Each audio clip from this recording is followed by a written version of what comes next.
6వ రోజు స్త్రీయే వెలుగులో నిన్నటి కంటిన్యూ చేద్దామండి. టార్క్వమ్ సరైడారియన్ ఏం చెప్తున్నారో చూద్దామా. చాలా ఉన్నాయి, కానీ వాటిల్లో ముఖ్యమైనవి ఇవి: సూటిదనం, నిర్భయత్వం, న్యాయకత్వం, నిజాయితీ, సునిశిత మేధాశక్తి, ఆదర్శం, సృజనాత్మకత, గొప్పతనం అంటే ఔదార్యం, న్యాయబద్ధత అంటూ ఈ లక్షణాలు ఉన్న పురుషుణ్ణి స్త్రీ ప్రేమిస్తుంది. స్త్రీలకు ఈ గుణాల పట్ల ఇష్టం ఉంటుంది. ఆమె అత్యున్నతమైనది కోరుకుంటుంది. భర్త ఆమె గర్వం, ఆమె భవిష్యత్తు, ఆమె ఆరాధన. విషయం లేదా వస్తువు. ఎవరు తమ భార్యను భ్రమకు గురి చేస్తారో వారు ఆమె ప్రేమను, నమ్మకాన్ని కోల్పోతారు. ప్రకృతి స్త్రీకి గొప్ప విలువనిచ్చింది. ఆమె ద్వారా మానవ జాతి ఉన్నత విలువలు కలిగి ఉన్న సంతానాన్ని పొందుతుంది. స్త్రీకి ఆ సునిశిత విలువలు లేనట్లయితే చాలా కాలం క్రితమే జీవం విచ్ఛిన్నపోయి ఉండేది. అందుకే స్త్రీలు తమ విలువలను కోల్పోతే జాతి వినాశనమైపోతుందని అంటారు. నిజం చెప్పాలంటే మాస్టర్స్, జాతి వినాశనమైపోవటానికి కారణం స్త్రీమూర్తులేనండి. వాళ్ళ మనస్తత్వము, వాళ్ళ భావాలు, వాళ్ళ బిహేవియరు, ఆ కుళ్ళు, కుసిద్దాలు ఇవన్నీ కూడా ఈ స్త్రీలో ఎక్కువ ఎక్కడుంటుందో అక్కడ సమాజం నాశనమైపోతూ ఉంటుంది. ఇదేంటి ఒక స్త్రీ అయ్యుండి ఇలా అంటున్నారంటే, నేను చూస్తున్న ప్రపంచంలో నాకు తెలుస్తున్నది ఇదేనండి. ఒక అత్తగారు కోడల్ని కూతుర్లా చూడలేదు, ఒక కోడలు అత్తగారిని అమ్మలా చూడలేదు. అసలు కేవలం ఒక స్త్రీ కరెక్ట్గా ఉంటే, ప్రేమతో నిండిపోతే కుటుంబాలు విచ్ఛిన్నం కావు. ఒక కుటుంబం విచ్ఛిన్నమైందంటే స్త్రీ కారణం. స్త్రీయే వెలుగు, స్త్రీయే చీకటి కూడానండి. మొత్తం స్త్రీ అని అనుకోవడానికి కూడా లేదు. ఒక స్త్రీ మీద పురుషుడి యొక్క ప్రభావం చాలా ఉంటుంది. ఇక్కడ ఇన్ని లక్షణాలు ఇచ్చారు. ఒక స్త్రీ నిజం చెప్పాలంటే ఇవన్నీ కోరుకుంటుంది భర్తలో. భర్తే నిజంగా ఒక గౌరవం, ఒక భక్తి, ఒక ప్రేమ సర్వస్వంగా ఫీల్ అవుతుందండి. స్త్రీ సహజంగా వస్తుంది అది. కానీ ఈ పెళ్ళైనాక ఒక్కొక్కటి తాను కోరుకునేవేవి అతనిలో ఒక్కొక్కటి కోల్పోతున్నాయి అన్నప్పుడు నిస్సత్తు వస్తుంది, విరక్తి వస్తుంది. ఈ నిస్సత్తు, ఆ విరక్తి, తాను కోరుకున్న దానికి వ్యతిరేకంగా తానే సగభాగమైన తన భర్త అలా ఉండటం జీర్ణించుకోలేక స్త్రీలో ఉన్మాదం అనేది, కోపం అనేది, కసి, కక్షలు, కార్పణ్యాలు కూడా ప్రారంభమవుతాయి. అటూ ఉంటుందండి. కానీ స్త్రీయే ఒక వెలుగు. స్త్రీ ఎన్ని ఉన్నా కూడా ప్రేమతత్వంతో నిండి ఉంటే చాలండి. భూమి భారము తీరాలి అని కోరుకోదు, బాధ్యత అని మరింతగా భూమి తన ఆయుష్ని పెంచుకోవచ్చేమో ప్రతి స్త్రీమూర్తి ప్రేమతో నిండి ఉన్నప్పుడు. ఆమె రైట్ అండి. వివాహం జరిగిన 6 నెలలకు ఆ దంపతుల కౌన్సిలింగ్ సమావేశం ఉంటుంది. వాళ్ళ వైవాహిక జీవితం ఎలా ఉంది, భాగస్వామి ఎలా ఉన్నాడు, ఏమైనా సమస్యలు ఉన్నాయా అని చర్చిస్తారు. పరస్పరం అభినందించే విషయాలు, ఆరోపణల గురించి సూచనలు ఇస్తారు. చిట్ట చివరిగా వివాహం గురించి గొప్ప అంతర్దృష్టిని కల్పిస్తారు. ఆ విధంగా 3 సంవత్సరాల వరకు, 6 నెలలకు ఒకసారి, 10 సంవత్సరాల వరకు, సంవత్సరానికి ఒకసారి జరుగుతుంది. అది ఆ దంపతుల సహకారంతో ఆనందంగా జీవించడానికి ఉపకరిస్తుంది. చెప్పాలంటే పెళ్ళి అయిపోయింది, బాధ్యత అయిపోయింది అనుకుంటారు. కానీ ఇక్కడ మరి ఫారెన్లో ఇలా ఏమో కానండి, ఆయన ఫారెన్ రైటర్ కాబట్టి మన దేశంలో పెళ్ళి అయిపోతే చాలని దులిపేసుకుంటారు.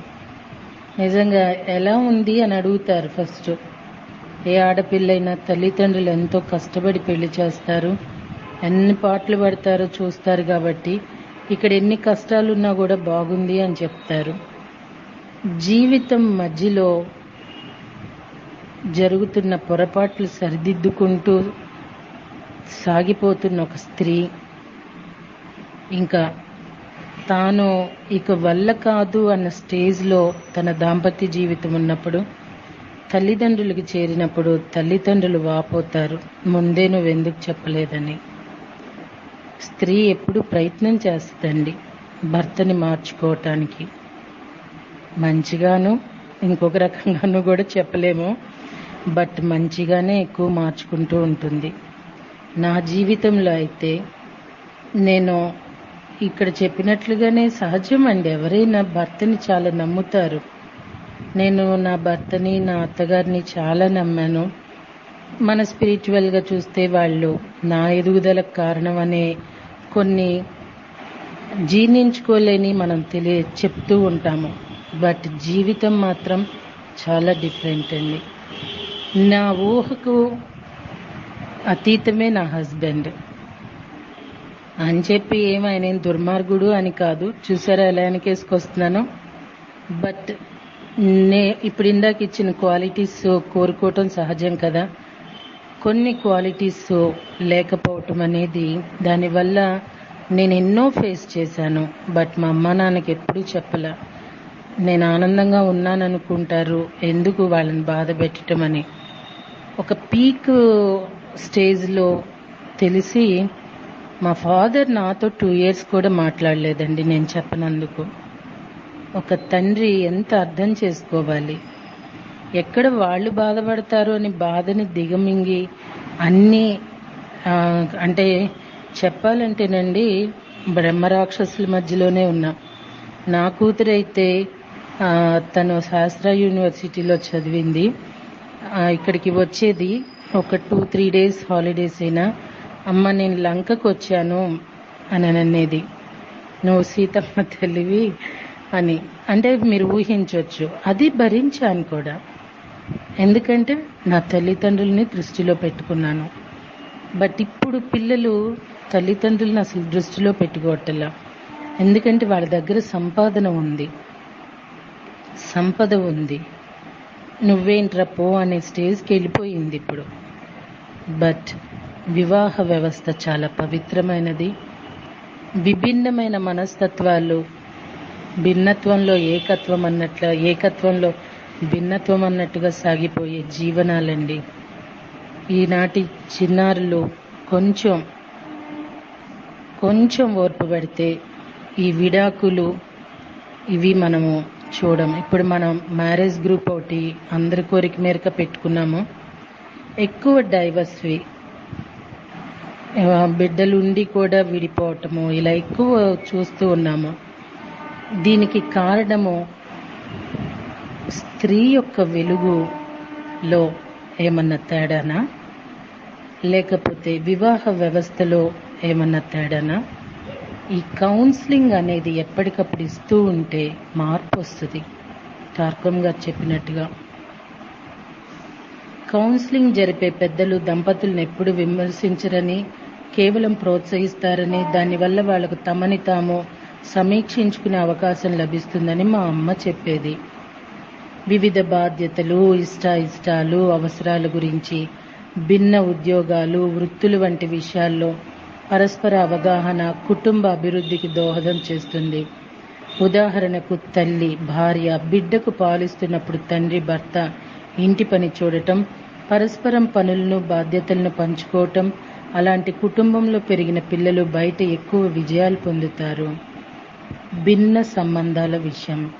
ఆదర్శ కుటుంబంలో కొన్ని పాత సంబంధాలను వదులుకోవటం, కొన్ని కొత్తవి చేర్చుకోవటం సంభవిస్తుంది. మంచి సంబంధాలు కుటుంబపు ఐక్యతను పెంచుతాయి. కుటుంబంలో సందేహాలను, రహస్యాలను, అనుమానాలను పెంపొందించి సంబంధాలను వదులుకోవాలి. ఇతరుల గురించి వారి వెనుక మాట్లాడే వారితో సంబంధం కొనసాగిస్తే భవిష్యత్తులో చిక్కులు ఎదుర్కొంటారు. నీ స్నేహితులు ఎవరో చెప్తే నువ్వేంటో చెప్తాను అని సామెత. మనం ఎటువంటి వ్యక్తులతో స్నేహం చేస్తున్నామో గమనించుకోవాలి. పెళ్లి, బ్రహ్మచర్యము విషయానికి వస్తే పూర్తిగా అభివృద్ధి చెంది తమ కోరికలు, ఆసక్తుల మీద అదుపు సాధించి ఒక గొప్ప త్యాగ నిరతితో కూడిన సేవకు అంకితమైన వారు బ్రహ్మచర్యం పాటించవచ్చు. అలా కాని వాళ్ళు పెళ్లి చేసుకుని మంచి తల్లిదండ్రులుగా మారవచ్చు. ఒక గొప్ప డెర్విష్ అంటే టర్కీలోని ఒక తెగ గురువు కామం గురించి ఇలా అన్నారు: కామం అనేది దైవం నుండి మానవునికి ఇవ్వబడిన దివ్యవరం. దానిని అత్యంత జాగ్రత్తగా మీ జోబులోని చివరి రూపాయిలాగా వాడాలి. ఈ శక్తే మనలో మార్పుకు పరివర్తనకు ఉపయోగపడుతుంది అని చెప్తున్నారు. వైవాహిక క్రతువు అటండి. వివాహ క్రతువు చాలా ముఖ్యమైనది. దీనిలో ఆ అనుసంధానానికి పట్టం కట్టబడుతుంది. దీనిని ప్రతి 3 సంవత్సరాలకు వివాహ వార్షికోత్సవం రోజు మళ్లీ జరుపుతారు. పట్టం కట్టబడటం అంటే ఆ అనుసంధానం దివ్య ప్రణాళికకు తోడ్పడే నిజమైన లక్ష్యాలకు అంకితమవటం. వివాహపు లక్ష్యాలు ఇవి: భౌతిక, మానసిక, అనుభూతిక ఐక్యత సాధించటం, ఆత్మలకు జన్మనివ్వటం, ఈ ఆత్మలకు ఉత్తమ శరీరాలనిచ్చి వాటి భౌతిక, మానసిక, అనుభూతిక, ఆధ్యాత్మిక వికాసానికి తోడ్పడటం, భాగస్వామి ఆత్మతో మిళితమవ్వడం, మానవ జాతికి సృజనాత్మక సేవ చేయటం, కృతజ్ఞత, సహనం, ఓర్పు, త్యాగం, ధైర్యం, ఆనందం, ఉత్తేజం కలిగించడంలో పరస్పరం తోడ్పడటం, జీవితాన్ని విజయపదంలో నడుపుకోవడానికి పరస్పరం తోడ్పడటం. ఈ చిత్తశుద్ధి, ఏకత్వం, చైతన్యపూరిత అంకితభావం స్థిరమైన కుటుంబానికి పునాదులవుతాయి. ఈ 7 లక్ష్యాలే 7 అడుగులు. ఉంగరాల పెళ్లి ప్రమాణాలు. అవి ధరించటం వలన ఆ ప్రమాణాలు మీ చెవుల్లో ప్రతిధ్వనిస్తుంటాయి. గమనికట్టండి. ఈ క్రతువు ప్రాంతాల వారీగా మారుతూ ఉంటుంది కనుక వివరించటం లేదటండి. రేపు బిడ్డను ఎంపిక చేసుకోవటం గురించి తెలియచేస్తున్నారు. తెలుసుకుందామా మరి? Thank you.